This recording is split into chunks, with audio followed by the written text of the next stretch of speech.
down a set of Generation Iron, and I'm taking my new favorite supplement, Game Face. I used to take Alpha Brain, but it's twice as strong, and I'm a big nootropic guy, and I need it when I do films like this. So, like me, I think you should get your Game Face on.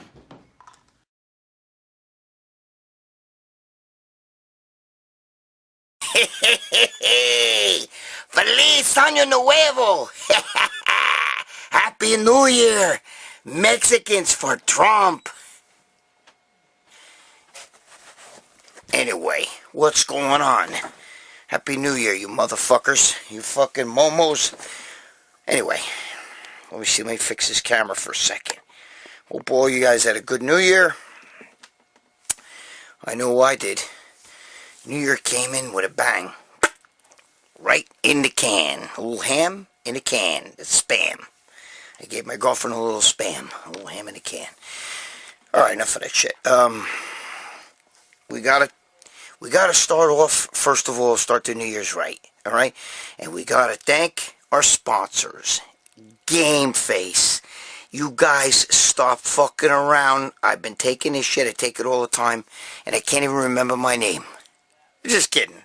Alright? Now, this is the nootropic smart drug. Do you need this in your life? No, you don't. It's like half the other shit you fucking buy on the internet, right? I know it's January and everybody's selling supplements, and that's like a big thing. It's, you know, people's fucking New Year's resolution. But this shit, I take it. It really does help.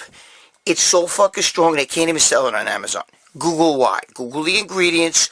Go to GameFaceSupplements.com. They sponsor us. Alright? Without them, there's no show. Alright? And I know the owners. I know the owners of the supplement. They're not bodybuilders. You can give this to an Alzheimer patient. One of you guys actually asked if you could give it to like a kids like 13, 14. And if you're having trouble, like maybe your kid's having trouble school, he's maybe, you know, having trouble focusing and shit, you could go to the fucking website, look at this shit here, and bring it to a doctor, ask your kid's doctor. I can't tell any kid to take this, alright? It's not something that I know about for kids, alright, that I would recommend the kids taking. Maybe some of you kids just need to get the fuck away from you and get back to school without the fucking bullshit, right? Anyway. This shit fucking works. Joe Rogan's got that shit on it. You know, he works with on it, and then he did the fucking Alpha Brain. This smokes that shit. That's a bunch of like oat fucking extract, and get the fuck out of here. It's got mushrooms and everything, and this shit's legit, bro.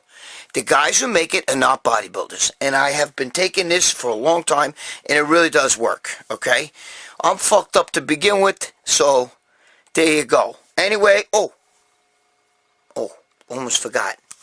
For New Year's, if you buy two, you can read in the comment section, some of the guys have bought already, if you buy two, they're going to throw in a third fucking bottle for free. It was supposed to be only till New Year's, but I know he's going to do it at least another month or so. So for now, if you buy two, you get one free. You don't pay for any more. It's not, and it's already half the fucking price of any other smart drug out there, and it's better than any smart drug. I'm not going to fucking push anything that's fucking fake or bullshit on you guys, alright? And by the way, I mean, this is not my product, so I don't get any fucking money. There's no goddamn, what do you call that shit? Promo code or any of that bullshit. Anyway, did you guys like this shit? Look, you like my fucking, my Mexican hat here? Yeah, my, it's my girlfriend's father. Alright, if you're Mexican, simmer down, alright? This my girlfriend's Mexican. By the way, look at Rocky Marciano right there. Don't you love that fucking guy? And look at that fucking right here. Right there in that toilet paper. I gotta get a Biden toilet paper. I know some of you guys have told me, yeah, there's a Biden toilet paper out. But what are you gonna do? Anyway, enough of this shit. What am I? I'm fucking rambling about like a whole lot of nothing over here. Well, let's get going. I hope you all in the new year. I hope fucking 2020 is behind us. Even though over here in New York it's not behind us, it's the same shit. You know, fucking hour after the ball dropped, the fucking savages were already fucking ravaging the fucking, what do you call it? St. Patrick's Cathedral there or shit like that. Cops don't do anything about it. They can't. Their hands are tied. You see savages jumping on cars. It happened to me when I got my throat cut. Coming home after 5 days in the hospital. My daughter's driving me. First fuck, as soon as we get out there, a couple traffic lights past to the hospital. I think I've told you guys this story already. Savages on bicycles and shit. Like 30 of them come right up to the hood of my daughter's car, start putting their feet on there. My daughter goes out to get out of the car.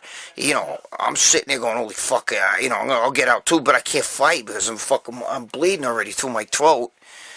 And the guy next to us started going, and everybody left us and jumped on his car, and my daughter's, you know, my daughter fights MMA. So I've told you that story before, but now a lot of that shit's going on here in New York, man. It's bad. Dave Palumbo wants me to go to Florida. Maybe one day I'm going to wind up down there. Jimmy the Bull wants me to go with him. Fucking Jimmy, I love him. Anyway, so, you know, we'll see what happens down the road. But it's savagery here in New York. Savagery. All right, let's get into something else. I know some of you guys are like, oh, no, don't start the politics, oh my God. And other you guys love that shit. And you know you love it, right? All right. Why go with sugar-filled pre-workouts? Get your game face on and experience true focus all day, every day. This isn't your usual performance pill. These nootropic capsules help you play harder, train better, and focus more. Working out at the gym? Boom. Game Face has you covered. Trying to carry your friends in game? You'll do a lot more than carry. With Game Face, you'll make the enemy rage quit. Need to finish that essay that's due in an hour? You'll wish you found Game Face sooner. A 14-hour car ride with the kids? Don't worry. Game Face will keep you alert the entire time. Try Game Face today and experience a whole new meaning of focus.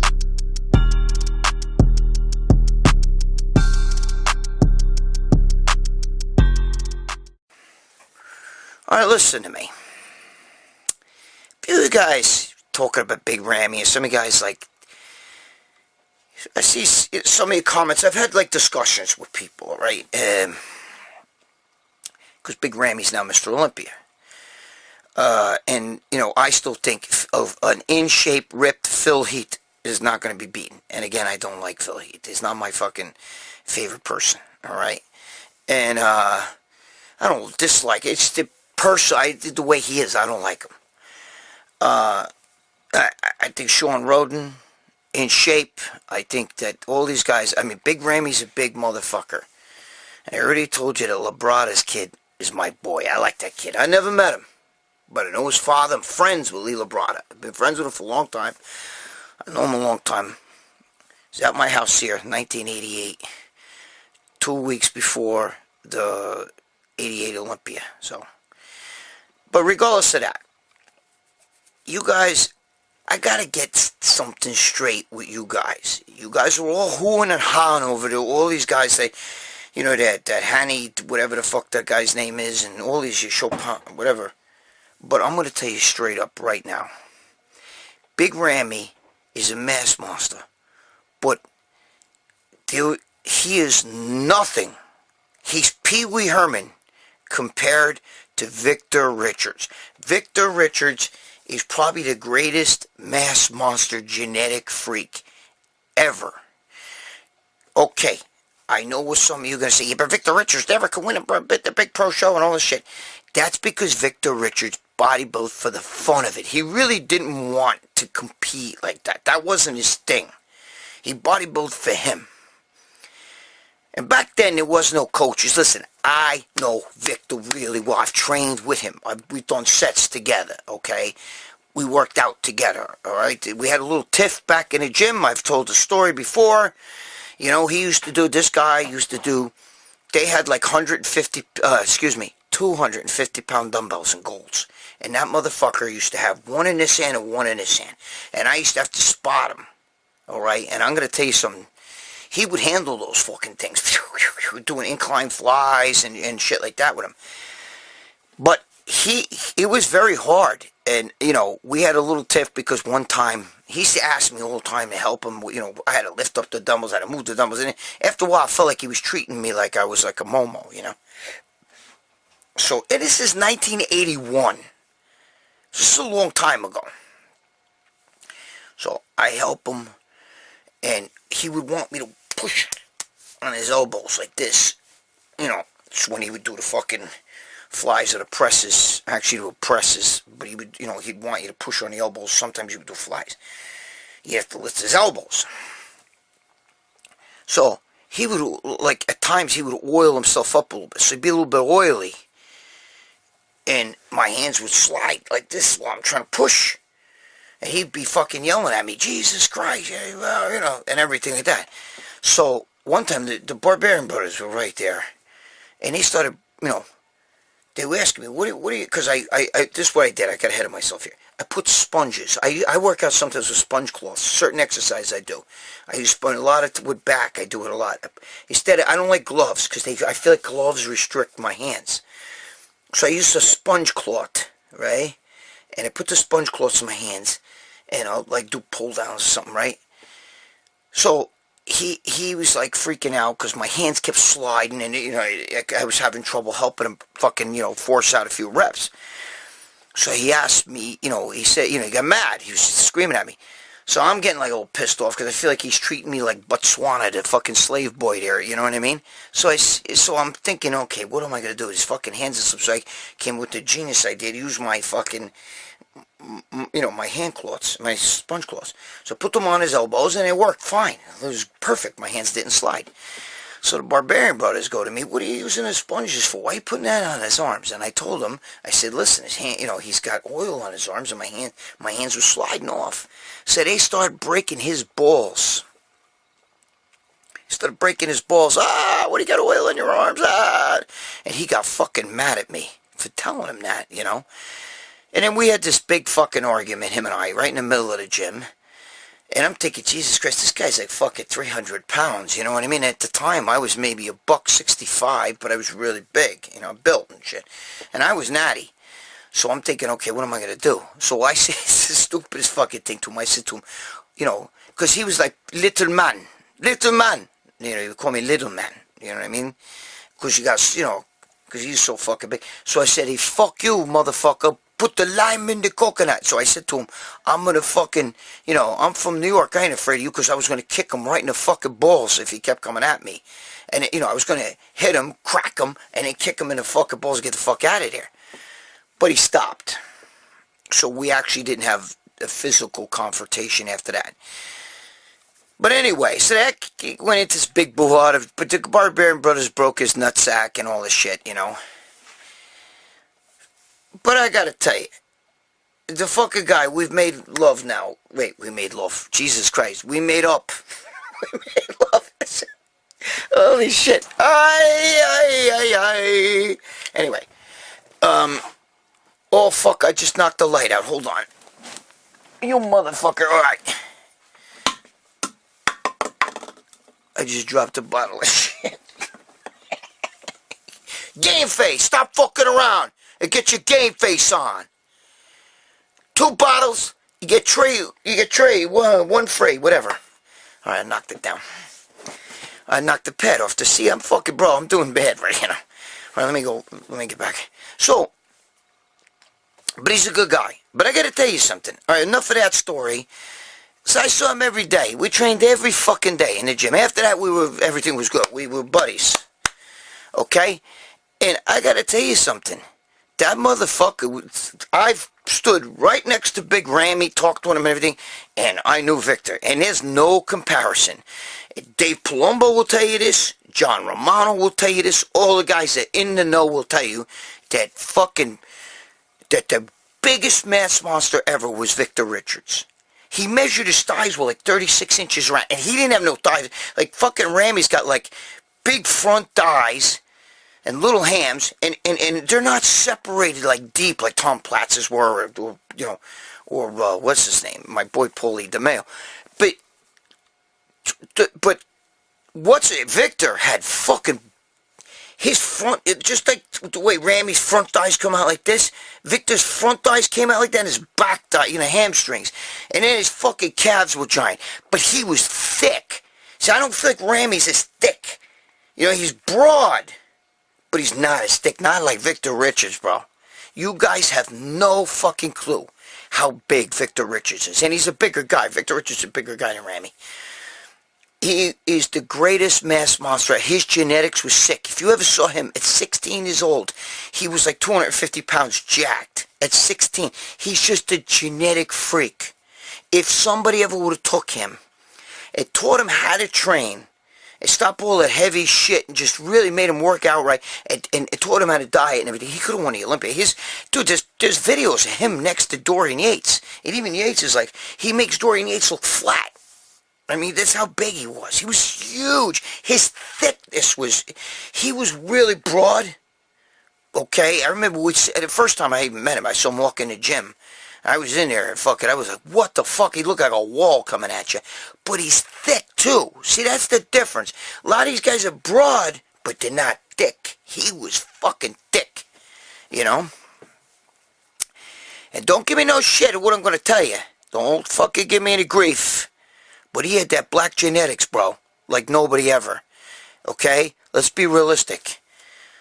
The thickness, the round shape of the muscles, the bellies, they were all there. The guy was a fucking monster. And if you ever would have took that guy, if he could get serious and put his fucking brain into it and focus on trying to win a show, and he had, somebody like that, like one of these gurus today, a Dave Palumbo or Chris Aceto or somebody like that, fucking train him for, forget it. So don't give me no bullshit. Ramy's big, but he got a lot of, this nut to the Victor Richards, bro. And I'm going to tell you something. My boy Dave Palumbo was the same way, bro. The only difference is, his structure, his physique wasn't good looking, he had the thick waist and everything else. But mass-wise, he was 325. You know what I mean? 325 fucking pounds. And he was shredded, Palumbo, and separated. He just didn't have the structure. You're talking about mass muscle. You guys don't know. You know what I mean? This is before, dude, fucking, it's just like with Barry Bonds when he hit the home runs. They used to say Babe Ruth did it on beer and hot dogs. Well, fucking, and meanwhile Bonds did it on steroids. But fucking, Victor Richards, bro. Mr. Big, Victor Richards, yeah, okay? He did it on fucking Debo, tested deck and shit like that. Maybe a little Primo or whatever. He wasn't taking no fucking, there was no synthetic growth hormone back then. You know what I mean? Maybe he did some of that later, I don't know, you know what I mean? But I know, back in Gold's Gym, if you saw what he looked like in the 80s, and he wasn't doing no fucking IGF and none of this bullshit that's around today, the SARMs, the insulin, all the growth factors, all that bullshit. He wasn't doing that, dude. He built that fucking body with ugats compared to these guys today who are fucking chemical juggernauts. So, I just wanted to get that out there, because I've had a few arguments with guys, Dave Palumbo and Johnny Romano and all those, we all talk about that, so there's nothing like Victor Richards, bro. The guy was a fucking monster. If you would cut his fucking thigh like this, they were as round as a 45-pound plate. There you go. Victor Richards. I just found a bottle of Epo Blast. You remember this shit? I just found this shit. They don't make it anymore, so don't go looking for it. Anyway, I got my guinea hat going right now. Listen to me. I gotta tell you guys a little something. Everybody has somebody that comes into their life that changes their life and, makes a difference. And for me, that guy was my teacher, Mr. O'Connor, when I was in 5th grade, okay? And he just passed away. And you don't have to tell me sorry for your loss, because I haven't seen him in a long time and everything, and I actually feel bad. I always wondered, like, if he, what's going on with him and everything like that, But let me tell you something. One of the few heroes I have in my life, first of all, my father was my biggest hero in my life, by far. But that guy, Mr. O'Connor, he was my hero right there, too, He was a phenomenal teacher. He changed my life. Now, what a lot of you don't know, you might find, like, a little funny, not, but, a little strange, but when I was growing up, I was a really quiet kid, when I was young. I was really young, okay? And I was kind of like weird, you know what I mean? Like in my own world. I had my own little fucking world I lived in, so to speak, I can't explain it to you how I can, but I could just tell you, I knew I was fucking weird, but I didn't give a shit. So, anyway, so I get into 5th grade, and, I remember that, before that I played baseball, I'd play football, and I was just one of those kids that was just there on the team. You didn't even know who the fuck I was, you know what I mean? All the other kids would be like, who's that fucking kid right there, you know what I mean? Because I didn't, my father put me in those sports, and I just wasn't, I just was there, you know what I mean? I never tried, I didn't do anything, I just sit there, and if they called me to get up a bat, or if they called me to play football, I'd do it. But I just didn't, I was just there, so I didn't play much and everything, and I'm in 5th grade now, and I had this other teacher. I've probably told you a story, but I'm going to tell it again, because in honor of Mr. O'Connor, who just died. He just died, like, a couple weeks ago. But, so I had this teacher, Mr. Kelleher, and this is where my life changed. My father, like I said, was always my idol. And my father was this big, fucking, strong, rugged guy. I've told you guys before. My father was a decathlon. He used to train for the decathlon, and then his father died, so he had to, go to work and fucking, help the family and shit. But when my father was young, my father's dead now. He'd be in his 90s, but, my father was a rugged guy, and he could, he was a fucking wicked fighter, he had his own little jiu-jitsu thing. I told you that I've said this before to you guys, that he had this move, his signature move, that nobody could fucking, there's nobody, I want to show it to Joe Rogan one day. Joe doesn't like me, here it is, so forget about that, probably us in person, but he doesn't like me. But, because there's no way you can get out of it. It's impossible. It's an impossible move for you to get out of. You know what I mean? It's you've never seen it. My father made it up, and my father would do shit, fight guys, and you have no idea. I've seen my father jump up and get guys around the neck, just like wrestlers do. When they jump up in a scissor thing and he gets you around the neck and pull you down. My father could do all that shit. Anyway, what does that have to do with Mr. O'Connor? This is what it had to do. So I had this teacher who was a bully, okay, and like I said, I was a quiet kid. I was one of those kids that didn't, nobody knew I was in a class. I was, just really fucking, I was, mellow, and I knew it. I knew I was like that, and I didn't care. So, one day, I remember Mr. Kelleher once called my mother and told my mother I said the word motherfucker, and I never said that word. I said the word Mother Nature. Alright, so the first time I ever heard the word motherfucker actually came out of my mother's mouth, because my mother said to me, I got a call today from your teacher. Did you say a bad word? And I said, I didn't say nothing. And she goes, well, did you say the word motherfucker? And I said, I never heard that before. My father said, nah, he wouldn't have said that. My father stuck up for me. He said, nah, that's a word. Because when I was younger, that word wasn't around. I mean, you didn't really use that. Guys in the army used that shit. So my father used to say. Anyway, so my mother kind of brushed it off and said, okay, if you say you didn't say it, I'm going to believe you. Then this guy would bully me, Mr. O'Connor. He'd smack me around and push me around. And one day, I guess I was talking to somebody in a class. I don't know why he did it. I don't remember the actual cause. But he was my homeroom teacher, and he parted the desks. And this fucking guy looked like Frankenstein. I do have pictures, but they're in a yearbook, and the yearbooks are in the fucking box right here, so I can't really show you what he looks like, alright? Unless I could find one before I print this shit up.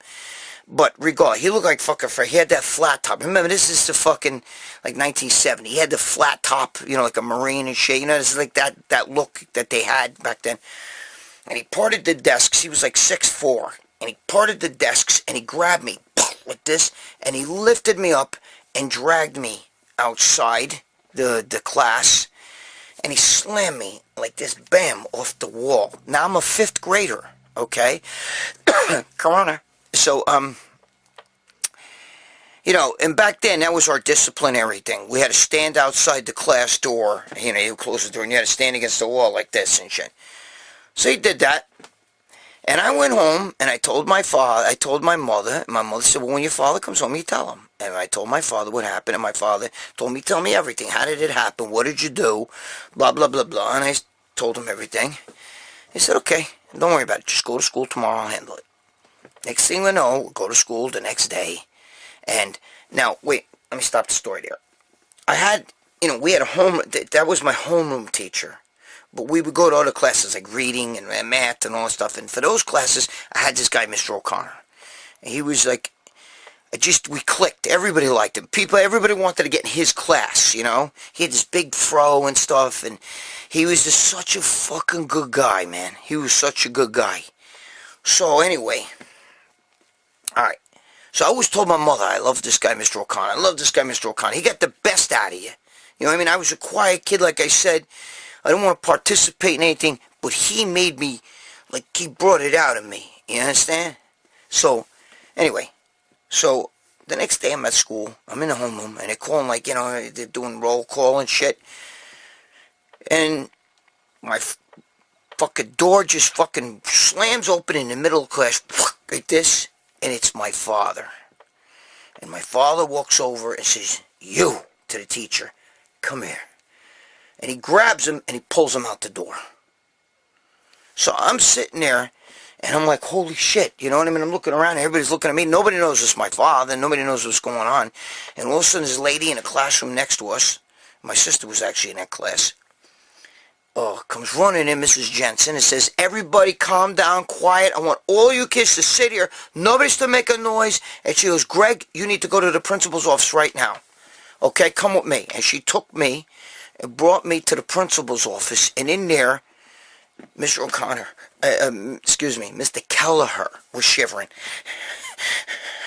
Like this. And my father, you know, I guess I don't know what my father did to him. I think he smacked him around a little bit in the hallway, but regardless, my father dragged him down there, and my father, and the principal's sitting there, and my father's telling him, go ahead, tell him, go ahead, and, you know, Mr. Keller's like, I'm sorry, like this, and my principal said, listen, you don't worry about a thing. I think his name was Mr. Marr. He said, you don't worry about anything, Greg.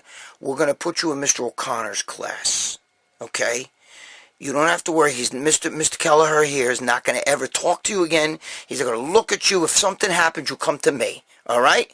And my father's just sitting there like this, looking right in Mr. O'Connor's face. You know, Mr. O'Connor was like, I keep saying Mr. O'Connor. Mr. Kelleher was sitting there shitting his pants. But for me, this was a great thing, because I loved Mr. O'Connor. And I got to be honest with you, he did something to me. You know, first of all, my father was my hero. Seeing him stick up for me like that, and you know what he did, and that teacher shit his fucking pants. He was like towering to me. I'm sorry. You know what I mean?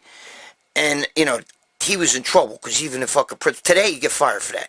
But anyway, but Mr. O'Connor, you know, stepped in. He took me under his wing, and he taught me, like, my mother even used him as a private tutor for me, and, you know, and my mother was actually a babysitter for his kids and shit. Like, it was like crazy, you know, and, but he did something to me. I can't explain it to you. He gave me this confidence. He gave me this boost to believe in myself and to really care, to give a shit. You understand? Because when you don't care and you don't give a shit, you're not going to be what you can be. And you're not going to reach whatever it is you want to reach in life. You're never going to write your script the way it's supposed to be written. Do you understand? Gabish, you understand what I'm trying to tell you? He taught me to believe in myself. And I don't know, I can't tell you how he did it. You just knew. You understand? My father never said to us kids, I love you, I love you. He didn't have to. You just knew it. You felt it. Because he did everything for you. Yeah? You understand? Well, Mr. O'Connor was like that as my teacher. He would, you know, he actually showed you like a love and a respect, but taught you how to respect yourself and how to love yourself. Because if you don't love yourself, bro, forget it. That's the hugest flaw that somebody can have, is not care, not give two shits. Listen what I'm going to tell you. So, Corona. So listen, like, I can't explain it to you. That year I went from fucking being this nothing guy. Nothing. I told you, I think I've already told you guys this story too. I was even in gym class. I was nothing. I was just this nothing. I didn't give a shit. You know what I mean? I didn't care. And my mother went in and talked to even a gym teacher. His name was Mr. LaRusso. She said, my son says that you don't like him. Because I knew he didn't like me. That was like a little fucking runt. You know what I mean? And he said to my mother, I didn't think it was that obvious. He didn't say, no, it's not true. I like him. He said to my mother, I didn't think it was that obvious. You're right. I don't like him. But I didn't realize it was that obvious, so I'm going to do something about it. I'm going to help him. So he didn't really help me, but he gave me the chance under Mr. O'Connor. Mr. O'Connor talked to him. It was the most amazing thing. I don't know how to explain it to you, but this teacher I had was like nothing, was that one in a million. You understand? That made you believe in everybody that had that guy. Now, I put up a post about him dying on Facebook. Everybody who had that teacher says the most amazing things about him. How he's changed their life. It's true, okay? That year, the same gym teacher who hated me presented me with the President's Physical Fitness Award because I won it. I changed. He even said, this is the most amazing thing. This kid went from not even participating to being the best athlete in the fucking school. I won, and I'll put the fucking things here, President Nixon, 2 years in a row. I won it the next year, too. 2 years in a row, I won the most athletic kid, you know what I mean? Like, I got the President's All-American team I made from nothing. And that same year, Mr. O'Connor would talk to me and everything, and I went and played baseball, and he told me how good I could be and all this shit. And I remember I played on a baseball team. And the kid that was pitching, his mother was a coach. All right, yeah, his mother, back then, a woman coach, too. She was not the main coach, she was assistant coach. And this kid was pitching, he was throwing fucking bullets, and he was older than me. And I was cracking every one of them over the outfielder's head. And he said to his mother, is that the same kid that was on the team last year? I'll never forget it. He said that. His name was Ted Roby. Is that the same Valentino that was on the team last year? And his mother said, yes. Isn't that amazing? You know, see what happens when you believe in yourself? You could do things you don't even fucking know that you could do. You'd be shocked. I don't know what happened to me. I didn't spend the winter practicing hitting. And then I won the most valuable player. I've showed you guys that award. Fuck, I don't want to run in the next room because my girlfriend's sleeping. But I showed you that award. Maybe if I have a picture, I'll stick it in here. But I showed you that award. I won the most valuable player in the fucking league. I went from being a worst fucking kid, just sitting there on the bench. Valentino, huh? You're up, okay. Strike one, strike two, strike three, I didn't care. But now I cared. And I put the effort in. And the same thing happened with football, okay? I was the best kid in the fucking league. But it went from worst to first. And it was all because Mr. O'Connor and a combination of my father, and all of that put together made me believe in myself. And it gave you that little bit. And everybody, everybody needs that little piece inside them that they have to say, I'm worth it. I'm somebody. I matter. Because it's all I needed. I needed to know that I mattered. I needed to know that I wasn't just another minnow in the ocean. I just wasn't just another face in a crowd. Because I thought of myself that way. Do you understand? But he told me that you're better than that. You could do whatever. Mr. O'Connor taught me these things. Okay? He was an amazing, amazing man. And even though I haven't seen him, when I heard he died, my heart went into my stomach. You know what I mean? Because, I've done a lot of successful shit, I've done some bad things too. We all know about that, but I've also done shit with nothing. And a lot of it's because I believe in myself, bro. I believe in myself. and I know what I'm capable of. I'm just telling you. And after that, I never set boundaries. I was the best athlete, I was the fastest kid running. I did all that shit with nothing, from worst to first. And it's all mental. Everything you do in sports is mental. What made Muhammad Ali so great was not his fists, because he didn't punch hard, bro. And not for nothing, when he got hit really hard, sometimes, fucking Joe Frazier would hit him and he'd break his jaw. But let me tell you something. His brain, the reason why we rule this world, we're one of the weakest animals on this planet, okay? An ant can carry, 10 times its body weight. That's like you throwing an automobile, walking around with it on your car.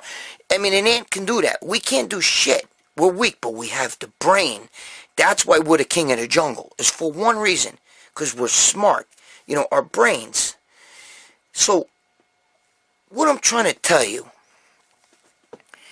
is, if you can get your mind where it needs to be, just learn to love yourself. Learn to look in the mirror and say, maybe I'm not so bad. I'm worth it.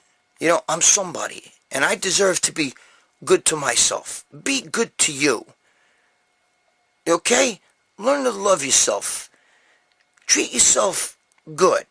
Okay? Don't be a selfish cocksucker. Nobody likes that. Alright? You're already a momo. Don't be a selfish cocksucker, a fucko. But be good to yourself. You're worth it. You have to think like that. Okay? And things will start falling into place.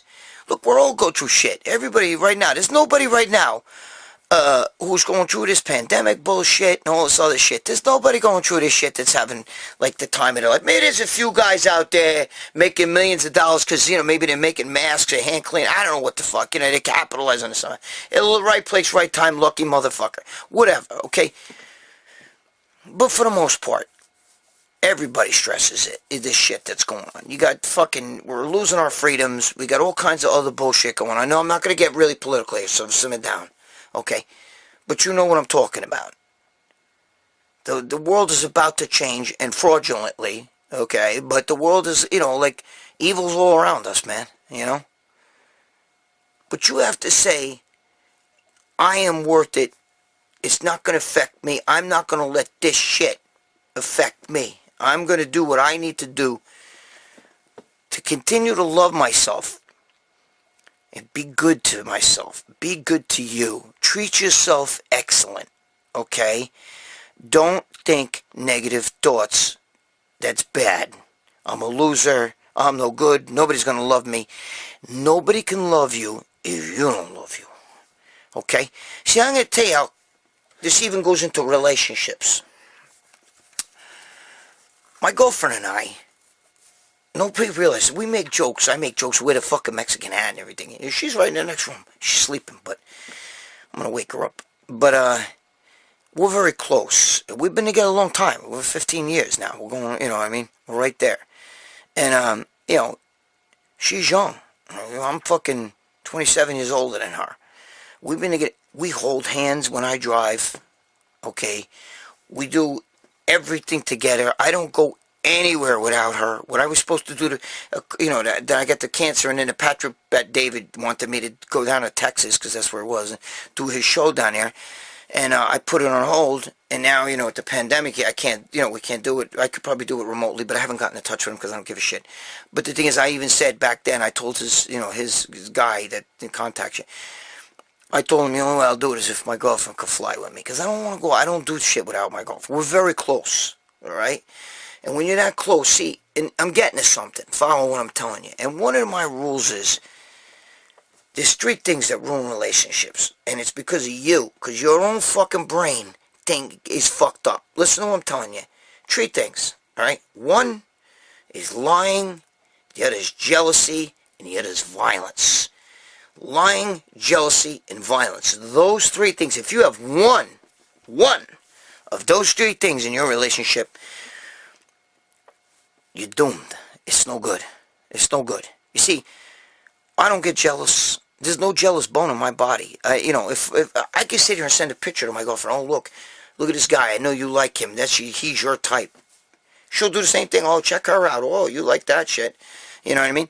We're together like that. It doesn't matter, okay? It doesn't matter. We respect each other. She's a woman. You don't think that she sees a guy, you think I'm the only guy she ever looks. I don't get jealous like that. And I never get violent. Never. Not with her. Would never ever get violent. Never. Yeah, we've had arguments, but I'm not going to get violent. What's that do? Punching walls, breaking doors. You know what that means? It means you don't like yourself. It means you have no confidence in yourself. If you have to do that, and if you got a girl that's cheating on you, and you're holding on to her, you still don't like yourself. Because I would never put up with that. Because if my girl cheated, that goes with the lying part. I hate liars, bro. I fucking hate a liar. You can never have a relationship with a liar. Once you lie to me, you have everything. I don't even believe your name is your name. Everything to me is a lie. But once you have that in a relationship, okay, you're doomed, bro. You're doomed. You're doomed. If she was cheating, what am I going to do? Go beat up the guy? If I caught a fucking guy in our bedroom, I tell the guy, get out of my fucking house. And you take her with you. That's it. That's it. I'm not going to beat up the guy? It's not his fault. She's the one, who my obligations with, number one. And number two, what am I going to do? Hold a gun to my girlfriend's head? No, you're going to fucking love me. No, you're going to be with me. And if you're one of those people that have to do that shit, and if you're a guy and you're watching this, but your girl's like that, then that means you got a problem too. Okay, because that means she doesn't love herself. She doesn't have the confidence that you can love her, because she doesn't love her. And and if you're like that, you don't have the confidence in yourself. That's why you don't love yourself, so you can't believe that your girl loves you. This is exactly what it is, bro. See, I love myself. I don't give a shit. I'm no Johnny Handsome. You think I fucking think I'm a Johnny Handsome or Joe Jack? I don't give a shit about bodybuilding and big muscles. Shit with me, that means shit to me. But I'm the king of the jungle for the people that I need to be. You understand? With my family and everybody else. I stand that way. And I treat them the way you're supposed to. The way that the family, the head of the family is supposed to treat them. And that's the way. They're all in line and they love me for it. What I mean is in line is everybody is in the right slot that they're supposed to be and everybody's happy. My girlfriend when I drive in a car, my girlfriend puts her hand on my lap, and I usually put my hand on top of ours, or we hold hands. Every time. Doesn't matter if we're going to get gas down the street. It's just the way we have it. Okay? I'm lucky, not for nothing, but we have sex pretty much every night. You know what I mean? At least 6 nights out of a week. It's, sometimes we'll go 2-3 weeks without even missing a day. And it's not because of me. More or less, she's freaking, you know what I mean? She's got that Latin blood, baby. But that's neither here nor there. You have to date your wife. You have to treat her with respect and give her love and nurture that. And allow yourself no jealousy, no violence, no lying. I'm in New York, inside a diner. Even though you're not supposed to be, I'm with my friends, but I'm not going to show them, okay? We're after hours in a diner. Shh. Don't tell the governor, because then I get in trouble. But I'm going to take my game face right now, because I got to keep my memory sharp, so I can fuck over all of you. Look, ready? Watch. Here we go. If I can get it out. Right here, look. Put your game face on. Stop fucking around. And don't let anybody stop you from going out and eating with your boys. And I got my girl here driving me nuts. All right, game face right here, baby. You got somebody with Alzheimer's, she's forgetting shit right here. It smokes Alpha Brain. And it's better priced. So, so that's what it boils down to. If you have confidence, you got to give her confidence, too. If you two are both at each other's thing, why are you looking at her? You looking at her ass? I can sit there and tell my girl, wow, look at that girl's got a nice ass, right? She'll say, ooh, yeah, she does. And my girlfriend's not into girls at all, bro. Let me tell you something. She don't bump pocketbooks. She doesn't like that shit. You know what I mean? They don't like, she's not into girls at all. Okay? But she'll sit there and I'll see some guy with that I know has her look, that, what she finds attractive. And I'll sit there and go, oh my God, I know you love that guy, right? That's you right there. And she'll say, yeah, oh yeah, he's cute. But that doesn't mean we're going to act upon it. Do you understand what I'm saying? Because we're human. Gabish.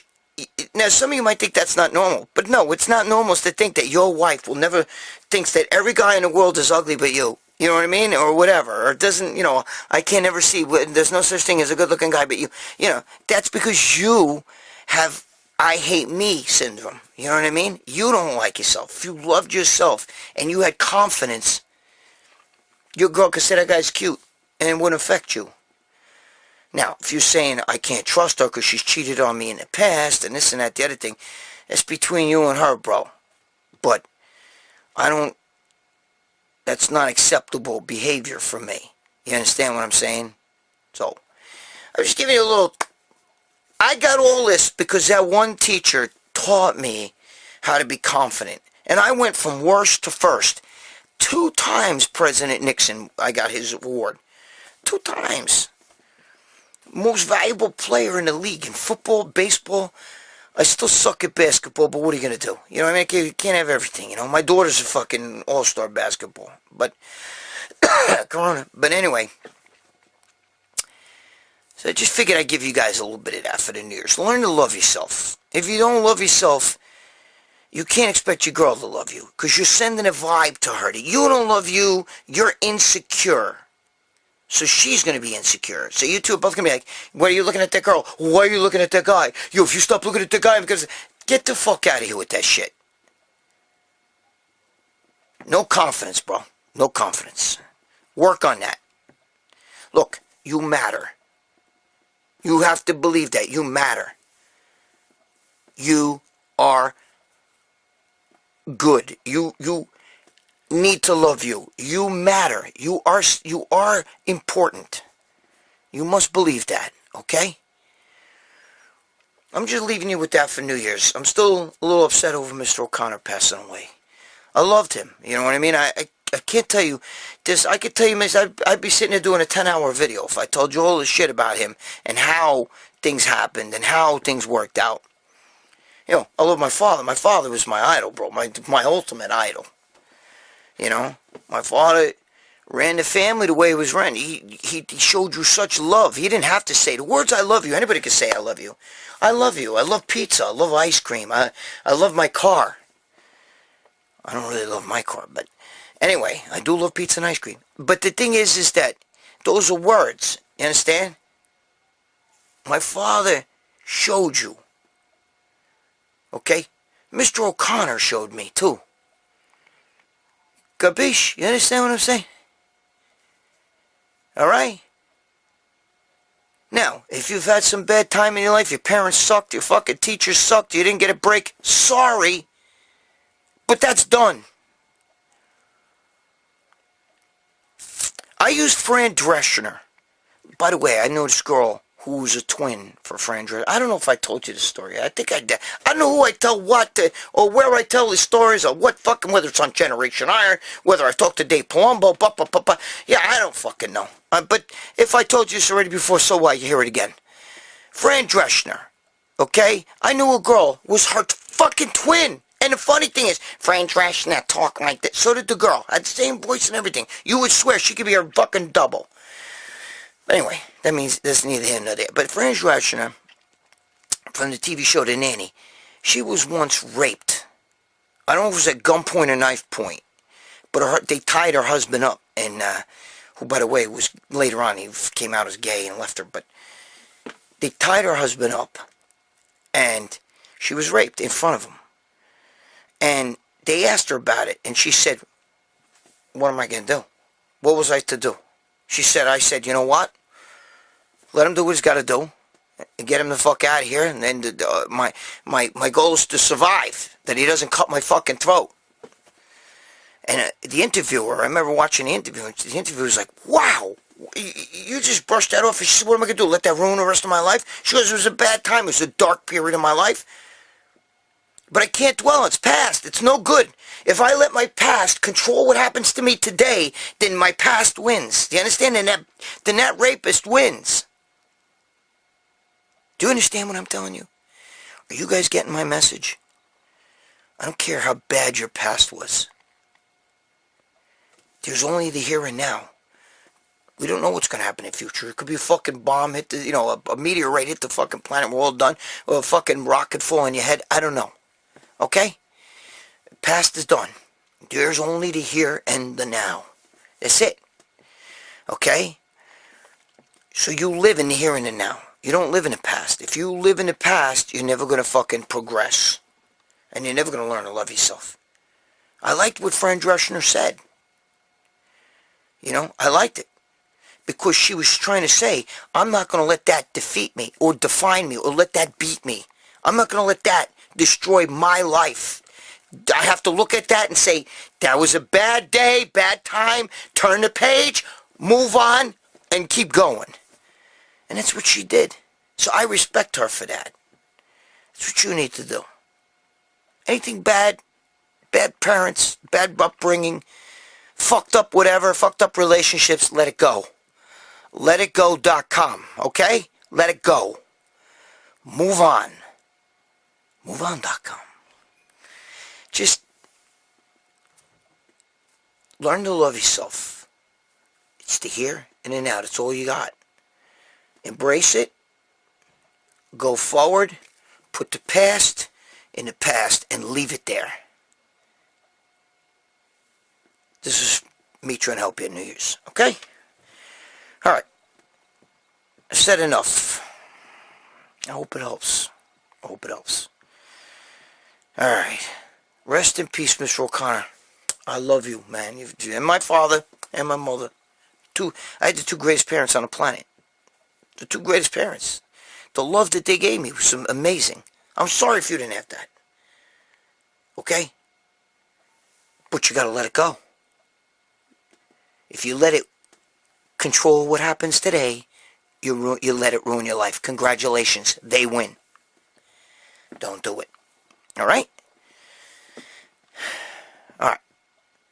Be good to yourself. Love yourself. Look in the mirror and say, I am somebody, I'm worth it. Alright? Do it.